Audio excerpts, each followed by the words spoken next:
తెరపై powerful dialogues తో సినీ అభిమానులను ఆకట్టుకునే ప్రభాస్ బయట చాలా తక్కువగా మాట్లాడతారనేది అందరికీ తెలుసు. ఆఖరికి తన సినిమా ఫంక్షన్స్ లో కూడా ప్రభాస్ ఎక్కువగా మాట్లాడరు. అయితే తాజాగా దానికి భిన్నంగా కల్కి 2898 AD ప్రీ రిలీజ్ ఈవెంట్ లో ప్రభాస్ చాలా ఎక్కువసేపే మాట్లాడారు. దీంతో దీపికా పడుకునే యంగ్ రెబల్ స్టార్ ను ఆట పట్టించారు. ఆ మూమెంట్ సెలబ్రేట్ చేసుకోవాలని ఫన్నీ కామెంట్స్ చేశారు. ప్రభాస్ హీరోగా దర్శకుడు నాగాశ్విన్ తెరకెక్కించిన కల్కి ఈ నెల 27న ప్రేక్షకుల ముందుకు రానుంది.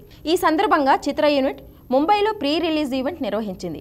ప్రభాస్, దీపికాతో పాటు ఈ సినిమాలో కీలక పాత్రలు పోషించిన అమితాబ్ బచ్చన్, కమల్ హాసన్, నిర్మాతలు అశ్విని దత్, స్వప్న దత్, ప్రియాంక దత్ హాజరయ్యారు. హోస్ట్గా వ్యవహరించిన రానా నటులందరికీ కొన్ని ప్రశ్నలు వేశారు. ఈ సందర్భంగా అమితాబ్, కమల్తో కలిసి నటించడంపై ప్రభాస్ ఎక్కువసేపు మాట్లాడారు. దాన్ని ఉద్దేశిస్తూ దీపిక ఈ కామెంట్స్ చేశారు.